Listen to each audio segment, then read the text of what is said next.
Welcome back. You're watching a very special episode of All About Ads on NDTV Profit, where we are talking about the IPL.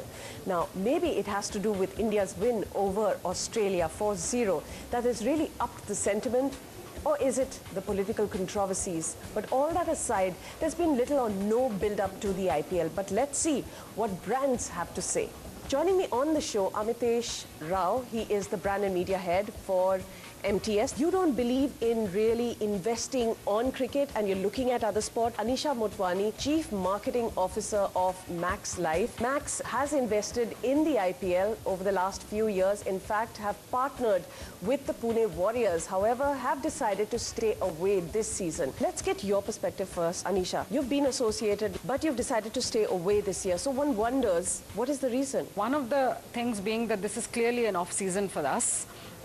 We just finished a heavy month in the month of March, and we did get a good cricket opportunity while the season was on, which was the India-Australia series. So then to continue with IPL in the month of April, when we know is going to be a lean month for us, there wasn't such an overpowering aura around the IPL this time that actually said, no, if I don't do this, I'm actually going to lose out. Financial services, like you mentioned, 31st of March till that time is critical, after which it usually, you hand over to categories that are really focused on summer sales, right? Yes. Is that one of the reasons or major reasons that prompted you to exit? Earlier, IPL did leave a residual impact. So even if we were advertising an off-season, we knew it had a continuous residual impact which the brand could gain from.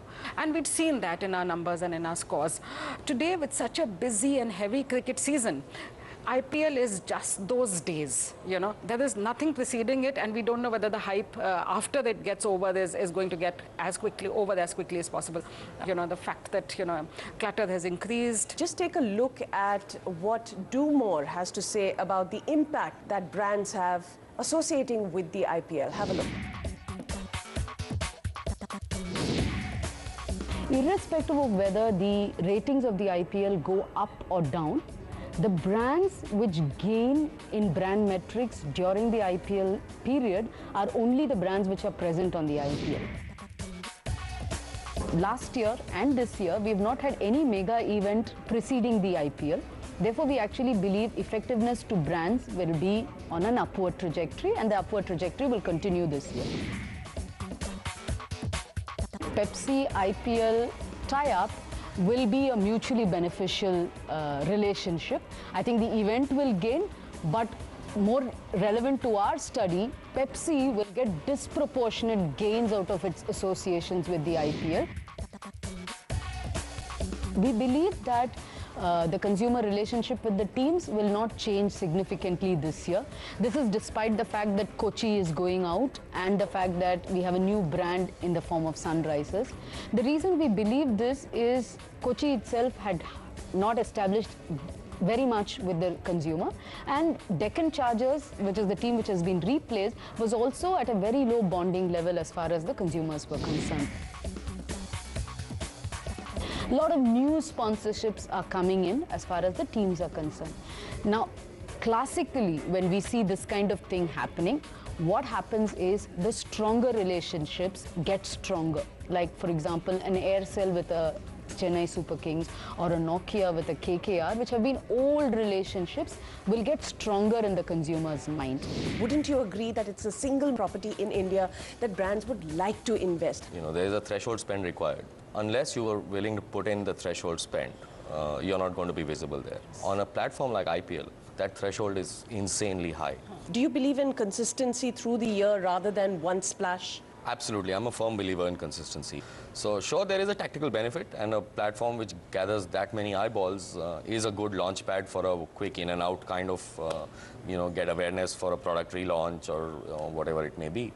But I don't believe that's really the best use of sponsorship properties. Cricket fatigue setting in? Can there ever be cricket fatigue in India? Each time we've done a media plan and we try and do the GRPs with a combination and series of channels, anything that includes cricket in it does give you that kind of reach that you need. Would it only be pricing that has perhaps deterred brands like yourselves from entering something which you know offers the kind of exposure and visibility to such a mass audience in a limited period of time? Different brands benefit from different kinds of platforms. We are a very data-focused brand.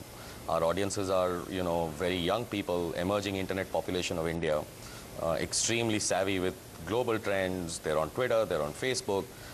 For that kind of an audience profile, even it's not a function of having the funds. Even if we have the funds, I believe there's a lot more mileage to be gained out of addressing those people on other platforms than on cricket.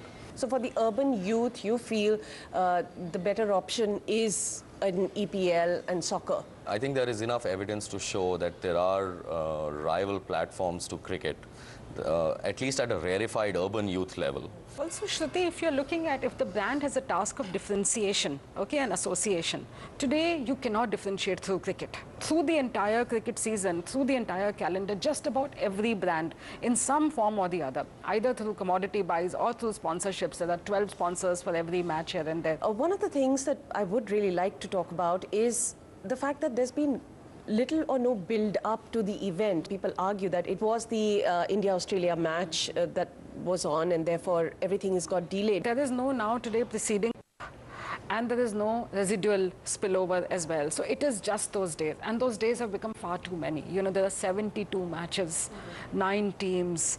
It's almost like you get exhausted. Unlike the EPL, if I was to really compare, because that's the only comparison one can make, it's the organizers itself and the teams that really lead a little hype to the event itself. Do you think that is missing, and is that something that they really need to work on? Most of what we're hearing about IPL this year is about controversy and not about the tournament itself, or even simple, the channel itself, from the extent to which they're promoting it in the past years.